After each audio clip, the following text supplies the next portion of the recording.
Vine a la graduación de mi hijo con flores en la mano. La nueva esposa de mi exmarido me miró de arriba abajo y dijo, ese asiento es para la familia de verdad. No tenía idea de lo que se avecinaba. Los lirios blancos todavía estaban húmedos por el refrigerador del supermercado.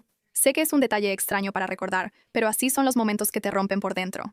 No recuerdas primero las cosas grandes. Recuerdas el agua fría en las yemas de tus dedos, cómo el plástico del ramo crujía cuando lo apretabas demasiado, la etiqueta de $7 que quitaste en el estacionamiento porque no querías que Daniel la viera. Había estado parada afuera del auditorio principal de la preparatoria Jefferson durante 6 minutos. Revisé mi reloj 2 veces porque quería entrar en el momento justo. Ni demasiado temprano, ni demasiado tarde. Quería entrar discretamente, encontrar mi asiento, respirar. El asiento que mi hijo me había reservado él mismo. El mensaje todavía estaba en mi teléfono. Mamá, primera fila al centro, asiento 4A. Yo mismo puse tu nombre en el respaldo. Quiero que la primera cara que vea cuando entre por esas puertas sea la tuya. Por favor, ven. Lo había leído 11 veces desde el martes. Llevaba puesto el vestido azul, el que compré en la tienda de segunda mano en Meridian por $20 y que mandé a la tintorería 2 veces porque quería que estuviera perfecto. Me arreglé el cabello frente al espejo del baño a las 5 en punto AM. Esa mañana, sola en el departamento que había rentado durante los últimos 4 años, el que tenía el gabinete de la cocina torcido y el radiador que golpeaba como un puño en febrero. Había planchado el vestido la noche anterior, le pasé vapor al cuello, encontré el único par de tacones que tenía que no me sacaban ampollas. Quería verme como una mujer que lo había logrado, porque así era, lo habíamos logrado. Empujé la puerta del auditorio y caminé directo al peor momento de los últimos 18 años. Déjame volver un poco atrás. Porque si empiezo con Vanessa Hargrove Brooks parada en medio de ese pasillo, con su blusa de seda, sus aretes de diamante y su voz como una puerta cerrándose, no vas a entender por qué casi funcionó, por qué casi lo permití. Richard y yo estuvimos casados 11 años, nos divorciamos cuando Daniel tenía 7. No fue dramático como a veces son los divorcios. No hubo gritos ni platos rotos. Fue más silencioso que eso, y de alguna manera, peor. Richard tenía un don para hacerte sentir que tu dolor era una exageración, como si tus necesidades fueran una especie de avaricia. Cuando pedí la pensión alimenticia, su abogado, un hombre llamado Gerald Pruitt, de una firma en el centro, me envió una carta explicando que los ingresos fluctuantes de Richard hacían que los pagos constantes fueran estructuralmente desaconsejables. En ese entonces, yo trabajaba en el turno de comida en una cafetería cerca de la Ruta 9.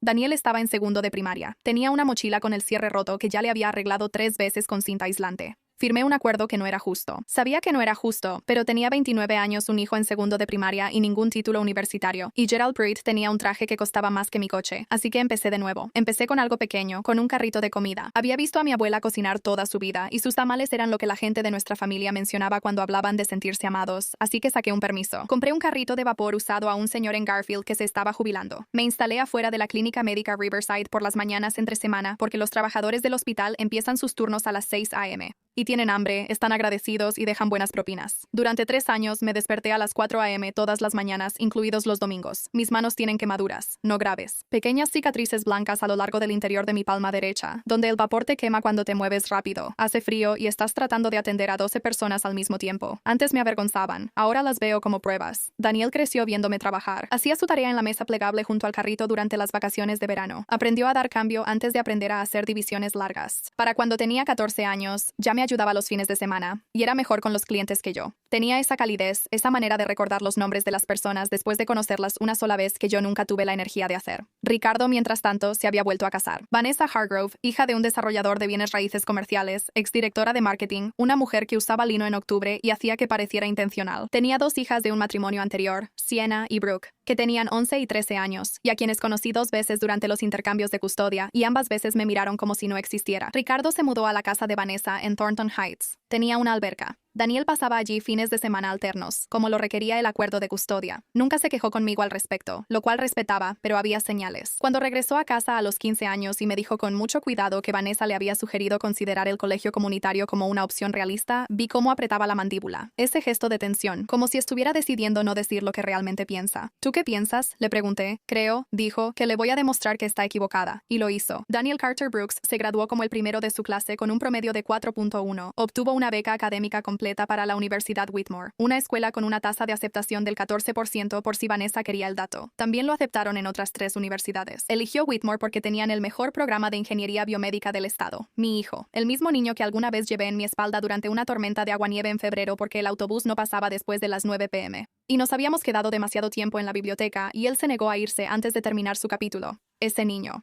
El auditorio de la preparatoria Jefferson tiene capacidad para unas 400 personas. Es un edificio bonito. Lo renovaron hace 6 años. Asientos nuevos, buena acústica. Ese tipo de lugar que hace que los eventos se sientan importantes. Entré a las 9:48 am. La ceremonia empezaba a las 10. La sala estaba quizá a 2/3 de su capacidad. La gente seguía entrando. Los acomodadores con chalecos color burdeos dirigiendo el tráfico. Tenía los lirios en la mano izquierda y el teléfono en la derecha, y estaba buscando el asiento 4A. La sección delantera se estaba llenando rápido. Podía ver el letrero de reservado al final de la fila. Podía ver las pequeñas tarjetas blancas en los respaldos de los asientos. Podía ver a Vanessa sentada en el asiento 4A. Estaba volteada de lado, hablando con alguien que no reconocí, riéndose de algo con la boca bien abierta. Sienna estaba a su lado, ya en su teléfono. Brooke estaba del otro lado. Richard estaba un asiento más allá. En 4B, el asiento que había sido reservado para el acompañante de Daniel. Revisé el mensaje de nuevo. El acompañante de Daniel, que Daniel me había dicho en privado que solo era un asiento extra. El asiento con mi nombre estaba ocupado. Caminé hasta el final de la fila. Me quedé ahí de pie, esperando. Vanessa terminó su frase. Se rió una vez más y luego, lentamente, como si me estuviera concediendo una audiencia, se volteó para mirarme. Me miró de arriba abajo, 2 veces. La forma en que miras algo que está fuera de lugar. ¿Puedo ayudarte? Ese es mi asiento, dije. Mantuve mi voz neutral. Tenía mucha práctica manteniendo mi voz neutral. Asiento 4A. Mi hijo lo reservó. Mi nombre está en la tarjeta. Ella echó un vistazo al respaldo del asiento. Mi nombre estaba ahí, Elena Brooks, en una pequeña tarjeta blanca, doblada en una esquina, ligeramente rasgada, como si alguien hubiera intentado quitarla y se hubiera detenido. Ella volvió a mirar hacia adelante. Señora, estos asientos son para la familia de verdad. Usted puede quedarse de pie atrás. Escuché cómo esas palabras entraban en mí. Las sentí en un lugar específico, en algún sitio debajo del esternón, el lugar donde la humillación vive antes de convertirse en rabia. Soy su madre, dije, y Richard es su padre, y esta es nuestra sección familiar. Ella todavía no me miraba. Daniel es dulce, pero tiene 18 años. Richard organizó los asientos. Estas son las personas que importan aquí hoy. Ricardo estaba a 1 metro de distancia. Estaba mirando al escenario, a la nada, con la atención enfocada de un hombre que ha decidido que lo que sucede cerca de él no está, técnicamente, sucediéndole a él. Un acomodador apareció a mi lado. Joven, quizá de 22 años, ojos apenados, hombros tensos. Señora, ¿podría... ¿Hay algún problema? ¿Podría despejar el pasillo, por favor? Miré los lirios en mi mano. Pensé en el mensaje de texto en mi teléfono. Pensé en el vestido recién salido de la tintorería, en las madrugadas de las 4 de la mañana y en las quemaduras de vapor en mi palma. Pensé en Daniel, con su birrete y toga, en algún lugar detrás de esas puertas laterales, quizá caminando de un lado a otro, quizá nervioso, practicando el discurso en el que había estado trabajando durante 6 semanas. Este era su día, así que no dije lo que quería decir. No dije nada.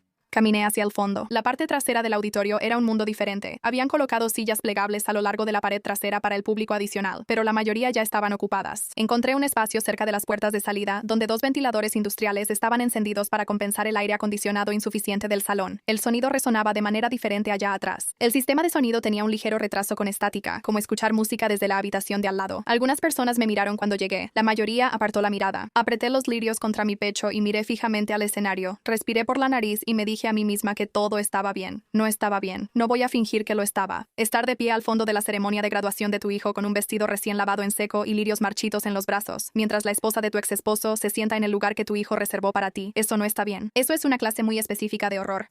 Pensé en enviarle un mensaje a Daniel para advertirle, pero su teléfono estaría apagado. Siempre les hacían apagar sus teléfonos antes de la procesión. ¿Y qué podría decirle siquiera? No te preocupes por mí. Sé feliz. Estoy bien. Me salvó de tomar esa decisión la música. Las primeras notas de pompa y circunstancia comenzaron a sonar por el altavoz, y luego se abrieron las puertas laterales y los graduados empezaron a entrar. Entraban en parejas, en orden alfabético, y me descubrí haciendo las cuentas automáticamente. Los apellidos con B entran temprano. Brooks, ahí, Daniel. Él entró por esas puertas con una toga azul oscuro, un cordón de honor dorado y una medalla dorada colgando en su pecho. El premio a la excelencia académica, que lo vi recibir en una ceremonia más pequeña 3 semanas antes y durante la cual lloré todo el tiempo. Él era alto. Había heredado la altura de Ricardo y mi terquedad, lo cual siempre pensé que era una combinación manejable. Sus ojos fueron inmediatamente a la primera fila. Ricardo levantó la mano, el gesto de un hombre dándole la bienvenida a su propio reflejo. Vanessa sonrió con la parte de su rostro que mira a las cámaras. La expresión de Daniel no cambió. Sus ojos seguían moviéndose, escaneando a la izquierda, escaneando a la derecha. Observé su rostro desde 15 metros de distancia con la precisión particular de una mujer que ha estado leyendo ese rostro desde que tenía 3 horas de nacido, y vi el momento en que se dio cuenta de que yo no estaba ahí. Mandíbula apretada, una sola respiración por la nariz. Luego él siguió avanzando con la procesión porque tenía que hacerlo, y yo seguí de pie porque tenía que hacerlo, y ambos fingíamos estar bien desde extremos opuestos de la misma habitación. Quiero hacer una pausa aquí y contarte algo sobre Daniel, porque necesito que entiendas lo que pasó después. Cuando Daniel tenía 9 años, Ricardo Solo prometió ir a su fiesta de cumpleaños, una tarde de sábado en el parque municipal. Nada elaborado. Yo había hecho un pastel de chocolate desde cero. Había invitado a 7 niños de su clase. Daniel habló de eso durante 2 semanas. Ricardo no fue. Envió una tarjeta de regalo. Daniel estuvo muy callado esa tarde. Comió su pastel, jugó con sus amigos, no lloró, lo que de alguna manera lo hizo peor. Cuando todos se fueron y yo estaba limpiando, él me encontró en la cocina y me dijo, con la voz plana de un niño que ha decidido que los sentimientos son ineficientes, él no iba a venir de todos modos.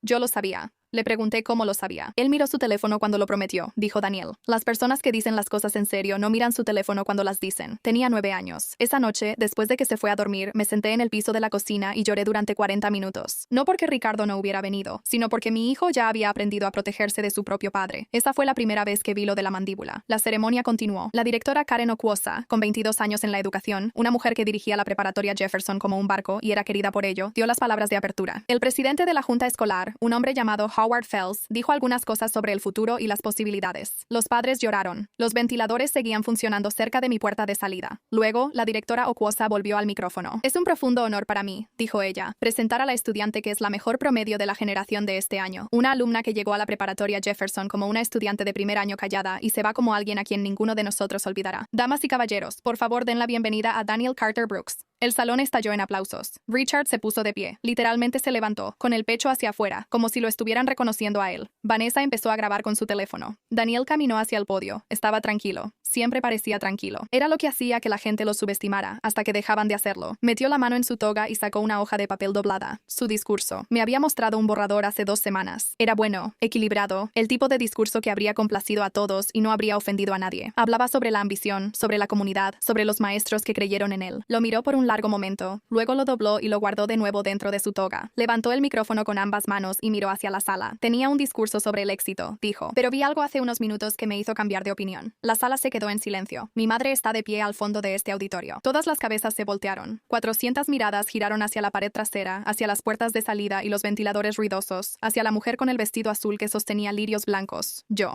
No porque llegara tarde, dijo Daniel. No porque se le olvidara. Ella está ahí porque alguien quitó su nombre del asiento que le reservé. El asiento en la primera fila que guardé específicamente para que la primera cara que viera al entrar por esas puertas fuera la suya. Los susurros comenzaron de inmediato. Una ola, de adelante hacia atrás, como el viento entre la hierba. El teléfono de Vanessa cayó en su regazo. El rostro de Ricardo, pude verlo desde donde estaba, pasó por unos 4 colores en 10 segundos. Pálido, rosa, rojo. Un tipo de rojo crudo, mortificado, que no le había visto desde aquella vez, hace 12 años, cuando un amigo en común accidentalmente me reenvió su mensaje grupal. Éxito es una palabra complicada, continuó Daniel. Su voz era firme, completamente firme. Hablamos de ello como si fuera una meta final, como si fuera un promedio, una medalla, una beca o una casa en Thornton Heights con alberca. Una pausa. Pero eso no es en lo que pienso cuando pienso en cómo llegué aquí. Hizo una pausa. Pienso en una mujer que se despierta a las 4 de la mañana, todas las mañanas, para pararse afuera de una clínica médica en febrero y cocer tamales al vapor con las manos quemadas, para que su hija pudiera comprar libros de texto, para que su hija pudiera tomar el curso de preparación para el SAT, para que su hija pudiera pagar las cuotas de solicitud para las escuelas, a las que no les importa a qué hora se levante tu madre, solo qué tan alto es tu puntaje. Había madres en la multitud que ya estaban llorando, podía escucharlas. Yo estaba temblando. Me di cuenta de eso solo cuando sentí los lirios temblando contra mi pecho, el envoltorio de plástico crujiendo. Cuando tenía 9 años, Daniel dijo, necesitaba una cirugía de emergencia, apéndice. Le dijeron a mi madre que costaría $3,200 de su bolsillo antes de que el seguro procesara la reclamación. Ella llamó a mi padre. Él dijo que no podía pagarlo. La habitación estaba en silencio de esa manera que solo ocurre cuando todos intentan no hacer ningún ruido.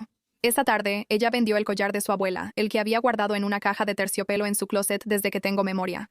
Una cadena de oro con una pequeña cruz. La vendió en una casa de empeño en la avenida Western por $800. Sacó el resto con un préstamo hasta el día de pago al 22% de interés y pagó el hospital antes de las 5 en punto. Miró directamente a Richard. Mi papá publicó fotos de la playa en Miami 4 días después. Silencio. Un silencio absoluto.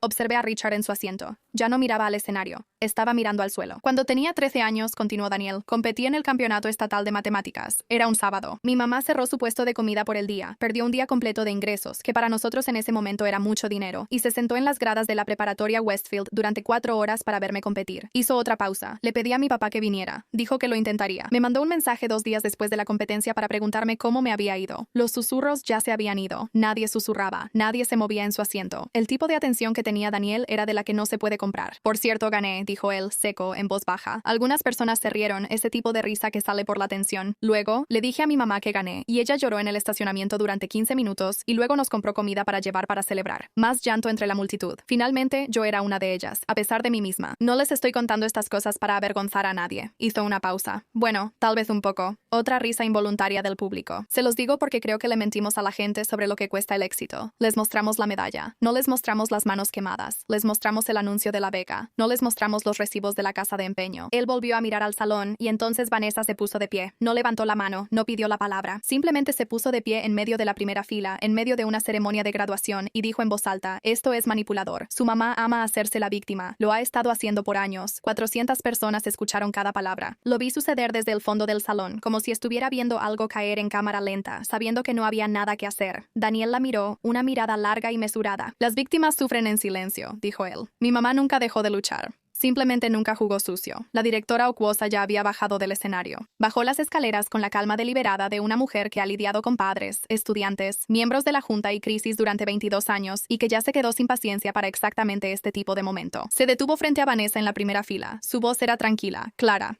Señora, Vanessa se mantuvo firme. No hice nada malo. Esto es un ataque a nuestra familia. Quitaste el nombre de una madre del asiento de graduación de su hijo. La voz de la directora Okwuosa podría haber cortado vidrio. En mi edificio, en mi ceremonia, te vas a mover. Ahora. Yo no quité nada. Yo solo, ahora mismo. Toda la sala observaba. Vanessa agarró su bolso. Tenía la mandíbula apretada. La mandíbula costosa y cuidada de una mujer que nunca ha tenido que aceptar una consecuencia pública en su vida adulta y no sabe qué se supone que debe hacer con su cara. Sienna y Brooks se pusieron de pie rápidamente a su lado, susurrando. Las tres se dirigieron hacia el pasillo lateral. Richard no se movió. No siguió a su esposa. No se levantó para defenderla. Simplemente se quedó sentado ahí en el asiento 4B, pálido e inmóvil, con las manos sobre los muslos, con la expresión de un hombre que observa cómo sube el agua y calcula. Demasiado tarde, ¿cuánto tiempo le queda antes de que le llegue al mentón? La directora Okwuosa se volvió hacia la parte trasera del auditorio. Me miró directamente. Asintió con la cabeza. He caminado por muchos pasillos difíciles en mi vida. Caminé por un pasillo hacia Ricardo a los 24 años, en una iglesia en la ciudad natal de mi mamá, creyendo en cosas que pasaría la siguiente década desaprendiendo. Caminé por el pasillo del hospital la noche que se le rompió el apéndice a Daniel, sin nada en mi cartera, con una caja de terciopelo en mi bolso y un terror tan absoluto que se sentía como el clima. He entrado a oficinas de abogados, oficinas de gobierno y estacionamientos en la oscuridad de febrero por la mañana más veces de las que puedo contar. Esto era diferente. Cada paso se sentía como si algo se estuviera deshaciendo. Como capas de está bien, lo manejaré, no pasa nada. Me quedaré atrás, siendo despojada de todo, paso a paso, por ese pasillo central. La gente me miraba, no con crueldad como miraban a Vanessa, sino con algo más suave y a la vez más duro. Tal vez reconocimiento. La atención particular que una audiencia le presta a alguien que recibe algo que han visto que le fue negado. Llegué a la primera fila. El acomodador, el mismo joven de antes, estaba parado al final de la fila con las manos cruzadas, su rostro entre el alivio y el remordimiento. Miré el asiento 4A. Mi nombre seguía en la parte de atrás. Elena Brooks. Arrugado. Una esquina doblada, ligeramente rasgada, pero ahí estaba. Me senté. Los aplausos comenzaron lentamente. No eran de esos que estallan. Fue creciendo, como el clima, como una ola llegando a la orilla, fuerte, medido y real. Apreté los lirios contra mi pecho y miré a mi hijo en el podio. Él me estaba mirando. Su rostro, ese rostro que he estado leyendo durante 18 años, el mismo que se endureció a los 9 años en un parque cuando se rompió una promesa, estaba haciendo algo para lo que no tengo una palabra precisa. Estaba abierto. El resto de la ceremonia transcurrió como suelen hacerlo. Llamaron nombres, entregaron diplomas, tomaron fotos, los padres lloraron. Richard se quedó sentado en su lugar todo el tiempo. No sé cómo era su expresión. No lo miré. Pensé en el collar, la cruz en la cadena de oro. Había pensado en él de vez en cuando durante 9 años, si todavía estaba en esa casa de empeño, si lo habían fundido, si alguien lo estaba usando sin conocer su historia. La mujer en el mostrador me dio $800 por él, en efectivo, y tomé el dinero sin permitirme pensar en lo que estaba haciendo porque si lo pensaba, me detendría. Pensé en eso ahora y descubrí, para mi sorpresa, que el recuerdo ya no dolía. Había obtenido algo a cambio. Estaba justo frente a mí, con una toga azul oscuro y una medalla dorada, caminando por el escenario. Después de la ceremonia, cuando los graduados fueron liberados para buscar a sus familias, Daniel no fue primero a la primera fila. Vino directo hacia atrás. Entonces me encontró. Yo me había quedado en mi asiento, y él caminó por ese pasillo en la dirección opuesta a la que yo lo había recorrido, entre la multitud que quedaba, pasando las sillas plegables y los ventiladores que aún estaban encendidos, y se paró frente a mí. Sacó el diploma de debajo de su brazo y lo sostuvo con ambas manos. Esto también te pertenece, dijo. Daniel, lo digo en serio. Lo tomé y lo miré. Daniel Carter Brooks, magna cum laude, el sello dorado, la firma del director y la fecha. Tú te lo ganaste, dije. Lo hiciste. Lo ganamos. Lo dijo de la manera en que dice las cosas que ya decidió. Definitivo. Yo hice la parte de la escuela. Tú hiciste el resto. Lo sostuvimos entre los dos por un momento. Luego miró por encima de su hombro hacia la primera fila. Richard seguía ahí. No se había levantado. Las personas a su alrededor ya se habían ido. Sillas vacías, programas dejados en los asientos, y él solo estaba sentado en 4B con los codos sobre las rodillas, mirando al escenario. Daniel lo observó por un momento. Luego se enderezó. Cuando empieza en Whitmore en el otoño, dijo, y su voz era clara, tranquila y conversacional, como si estuviera comentando sobre el clima. Voy a usar tu apellido. Lo dijo lo suficientemente fuerte. Lo miré. Daniel, mamá. Él me miró a los ojos. He estado pensando en esto durante 2 años. Escuché a Richard moverse. Daniel, la voz de Richard desde la primera fila. Cuidadoso. Calculado. La voz que usaba cuando estaba a punto de hacer esa cosa en la que suena razonable mientras dice cosas irrazonables. Daniel se volvió para mirarlo.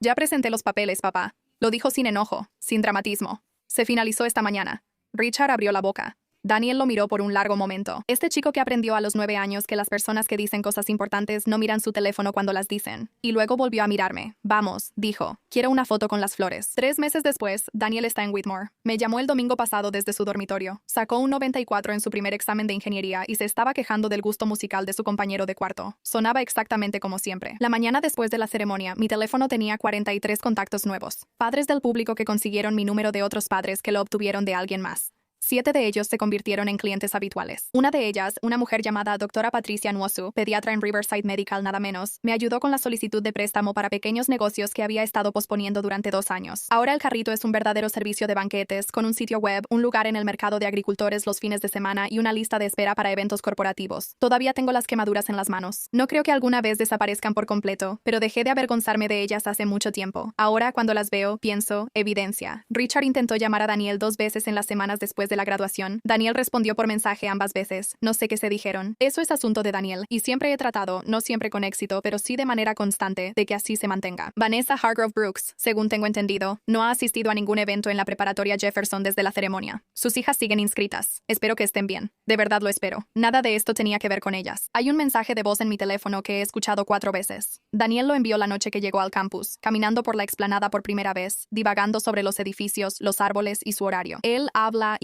y luego se queda callado por un momento y dice, mamá, solo quiero que lo sepas. Tú eres la razón por la que estoy aquí. Todo esto. Sé que lo sabes, pero quería decirlo en voz alta en algún lugar. No lo borro. No creo que lo haga nunca.